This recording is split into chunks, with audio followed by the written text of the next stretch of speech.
I am craving a vacay with my friends, and I intend to charge it all with your credit card. I hadn't heard from Gary in a while when all of this hit the fan. I knew he had been coming home late for a while. It was nothing. Web servlet get server name in braces. Secretly talking to Deborah on the phone, he was also jumpy at home. I wondered if he had been preparing for this all along. I wonder if Gary and Deborah might have a hand in this. The good news is I was prepared for anything.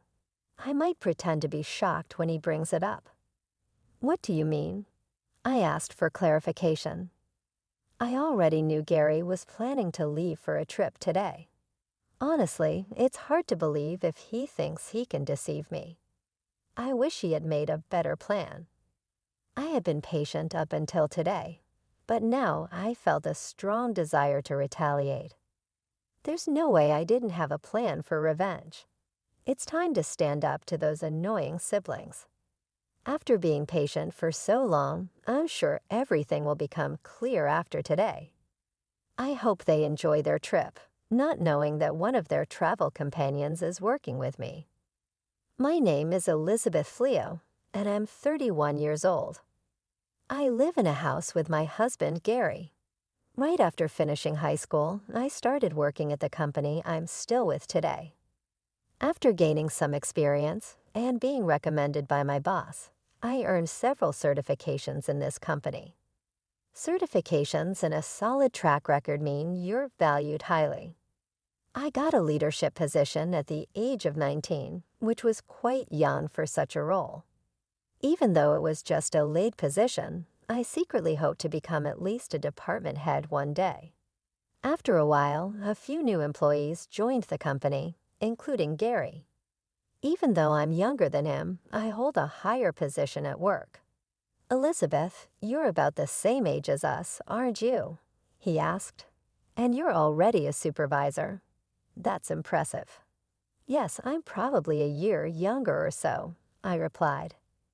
"I've been working here since I left high school, so I've gathered quite a bit of experience." Gary often praised my early career planning, which was flattering. Eventually, he began showing interest in me, and although I was hesitant at first, I found myself falling for him. Our relationship developed in a typical fashion, enjoying dinners out and drives until we decided to move in together. Living with Gary, I noticed his untidy habits, but thought it was his way of being comfortable around me, so I didn't fuss over it. After some time, Gary proposed and I accepted. We then started to plan our future together. Gary suggested, "I'd like you to quit your job and stay at home. I'll work, and you can take care of the house. We should also start thinking about having kids soon, and I'm eager to buy a house and plan our wedding.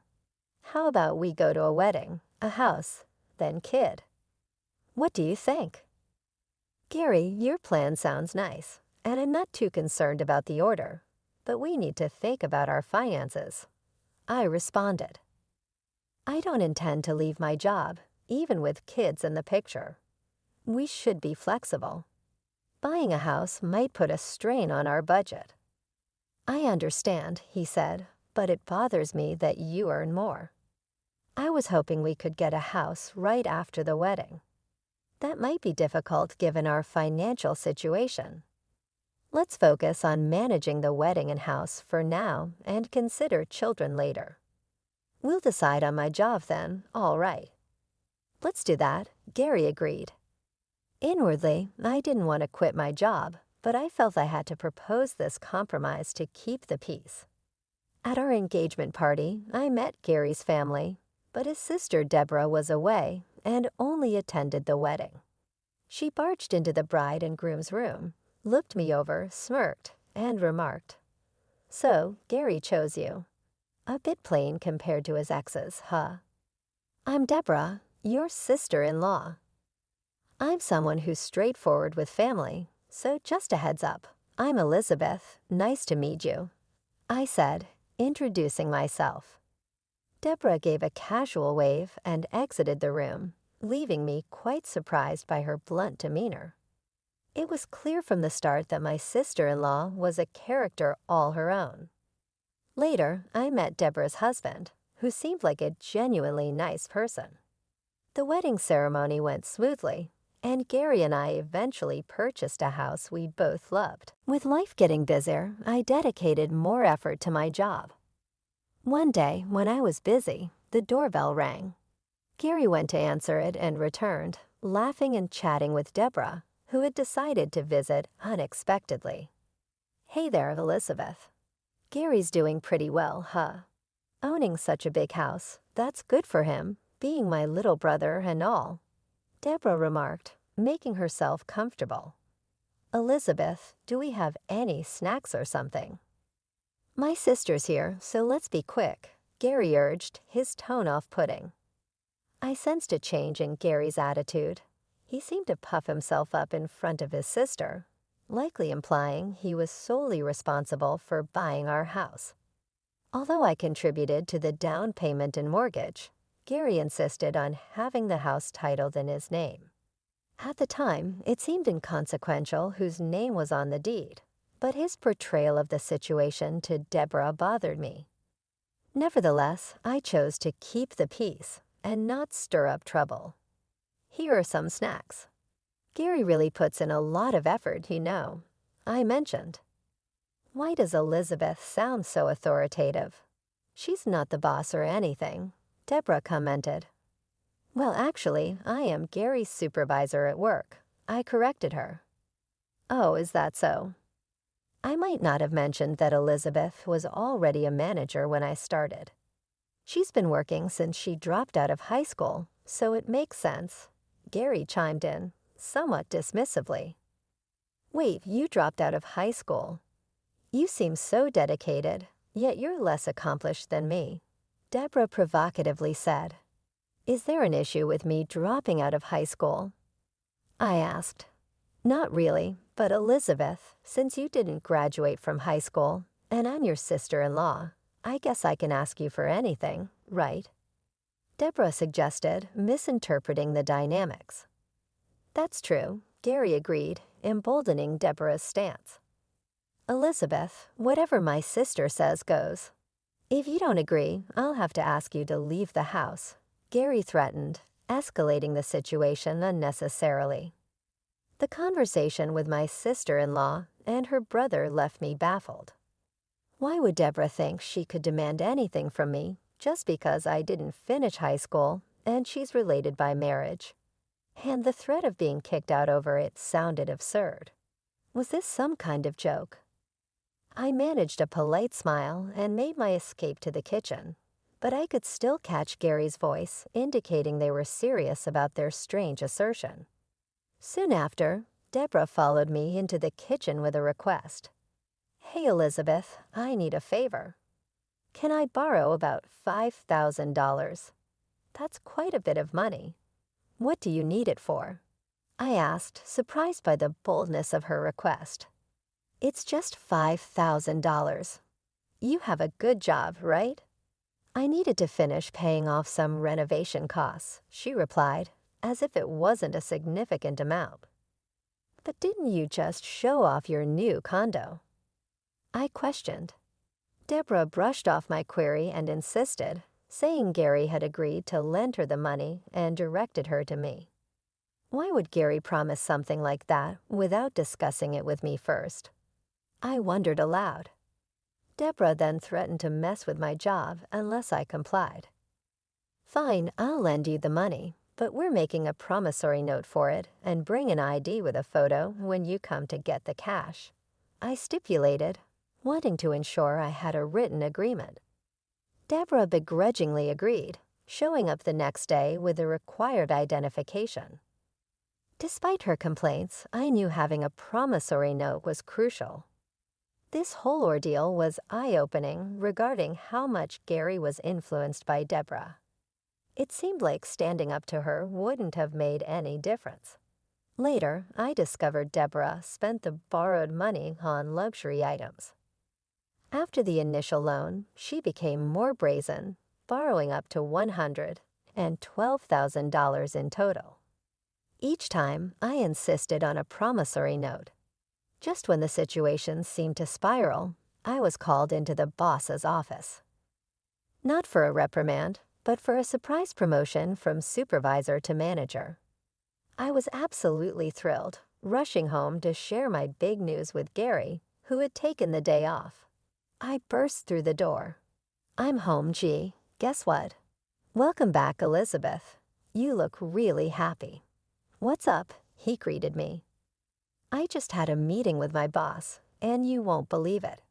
He offered me the position of department manager. I've always dreamed of climbing up to head manager, so this step is huge for me." "Wait, what?" "You're getting promoted." Gary's confusion was palpable. "Did you accept?" "Of course I did." "Haven't I mentioned my ambitions to you before?" His reaction took me by surprise. "You think I should have asked for your permission. But you know I've always wanted to keep my career. And as for not being promoted yourself, that's something for you to address." Shortly after, Gary made a call, presumably to his sister, because she showed up not long after. "So you think you can just snatch Gary's chance at a promotion?" she accused. "I haven't snatched anything. Promotions at our workplace are merit-based," I explained. But she retorted, suggesting I was belittling Gary. Before I knew it, they had taken my bank card from my purse. Despite my attempts to stop them, I was outnumbered and could only watch as they left, laughing. Left alone, tears started to form. Regret filled me. I should have seen the warning signs. It was clear what I needed to do next: find a reputable divorce attorney. Gary didn't come home that night. At work the next day, he approached. I sought legal advice over the weekend and in the weeks that followed. I started the divorce proceedings. Gary's behavior didn't change. He kept coming home late and rushed out whenever he had a day off. Just as I considered hiring a detective, I received a call from Scott, Deborah's husband. "Hi, is this Elizabeth?" he asked. "Yes, this is her." "It's unusual to hear from you, Scott." "I was wondering, is Deborah there?" "No, she's not." "Why do you ask?"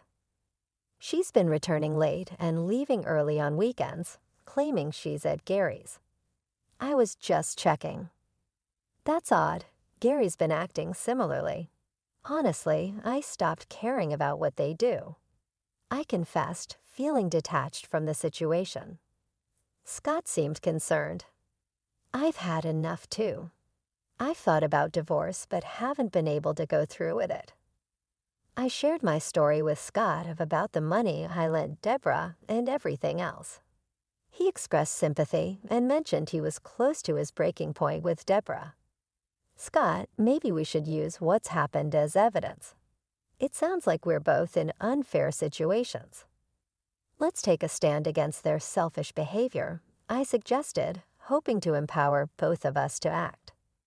Scott agreed, and we discussed collaborating on our respective divorces. He then mentioned something odd about Deborah, urging him to take a long vacation, and I recalled seeing travel brochures and club cards in a shelf Gary was secretive about.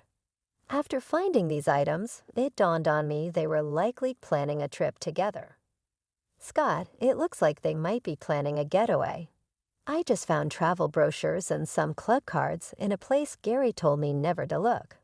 I informed him, piecing together their probable plans. Discovering some travel brochures sparked an idea in me. I shared my plan with Scott over the phone, and he laughed, agreeing to join in. We decided to coordinate our actions via text messages and concluded our conversation. I also sent him some potential evidence that might help with his divorce, and we carefully planned our next moves. 2 weeks later, on a day pre-informed by Scott, Gary left the house early in the morning. A few hours after his departure, he called me, boasting about having a blast with his sister and friends on my account. His recent pattern of late returns and secretive phone calls with Deborah had already raised my suspicions. I decided to feign ignorance to see how far he would go. Your card. What are you talking about? I played along, confused. You seriously didn't notice? We've been planning this trip for a while. Scott was our backup. You've become too proud, and we thought it's time to teach you a lesson, Gary retorted, confident in his scheme. His words left me emotionless, my patience replaced by a resolve for retribution. What was that about my debit card earlier? I inquired. I have my card here, I stated, pretending to be confused. That's impossible. Here's the card. Wait, what? Gary stammered, realizing something was wrong. That's a fitness club membership card, Gary. Did you mix them up? I couldn't help but reveal the trick. Scott, listening in on speakerphone, chimed in. So it was a plan concocted by Deborah and you. I'm utterly disappointed. Actually, I switched the card last night, I confessed. Looks like you didn't double-check this morning and just assumed. Gary, caught in his own trap, sputtered in disbelief. What are you playing at? I should be asking you that, I shot back. Don't get too smug just because you think you can outsmart us. Gary's failed attempt at using my supposed debit card, only to find out it was a fitness club card, marked a turning point. His plan, fueled by arrogance and the belief in an easy victory over me, crumbled. This incident, a minor victory in the grand scheme of things, was a reminder of the importance of staying vigilant and prepared, especially against those who underestimate your resolve. I had a little surprise in store for Gary and Deborah upon their return. I've got gifts waiting for both of you when you get back, I teased, knowing full well the twist I had planned. You think gifts will make up for this? I only want cash, Gary retorted, thinking he could sway me with demands. We'll see, I said, adding a touch of mystery to my voice. Look forward to it. Ignoring their subsequent request for money, I ended the call and went to sleep, brushing off Gary's threatening message with a simple, "Is that so?" The next afternoon, my phone was bombarded with missed calls and messages. I first reassured Scott, then tackled Gary's relentless pleas for money. It's freezing here. We're in Ketchikan of all places in March. Help. Their discomfort was a clear sign my plan had succeeded. You were counting on Scott, weren't you? Too bad he's on his way back here, not stuck in Ketchikan with you, I replied. Confusion and desperation seeped through Gary's response. What do you mean Scott's not here? Exactly, I confirmed. While you were busy plotting with Deborah, Scott and I joined forces. He's already boarded a plane back. The revelation left them stunned. I ended the call with a clear message. Now find your own way back. See you. I then prepared for the inevitable confrontation upon their return, organizing a final meeting with my lawyer to discuss the divorce. I anticipated Gary and his group's outrage, ready to face them with calm determination. As expected, upon their return, Gary and his friends stormed in, demanding explanations and threatening me with eviction. But when Scott, usually the peacemaker, raised his voice, commanding them to sit down, they were taken aback. This unexpected assertiveness from Scott marked a turning point, establishing a new dynamic that would shape our next steps. The lawyer wasted no time in distributing his business cards to Gary and Deborah, who appeared utterly bewildered by the gesture. Well, here's a special gift from us, Scott and I announced, presenting them with a stack of documents. Their confusion turned to shock as they skimmed the papers. Wait, this is about dividing property. You're not suggesting divorce, are you? Gary stammered, disbelief written all over his face. It's exactly that, a divorce, I clarified as their faces drained of color. This has to be a joke, right? Deborah attempted a laugh, looking for support from Scott, who was already heading towards the door. I've documented everything. including the call Gary made from their so-called vacation, Scott revealed, his tone serious. "It's beyond clear what you've done, and I cannot go on like this." Both Gary and Deborah tried to protest, but their attempts were feeble and unconvincing. "I'm entitled to half of the down payment. We made the remainder of the mortgage and the reimbursement of the savings you squandered from my single days," I stated firmly. Deborah tried to deny borrowing money or accessing my savings, but her denial crumbled when I mentioned the promissory note. Their desperate attempt to destroy evidence by crushing the recorder and Deborah ripping up the document was met with calm responses from Scott and me, explaining the futility of their actions. "Even if you destroy that recorder, the data is still safe on my computer. And Deborah, that wasn't the original document you tore up," I said, revealing their short-sightedness.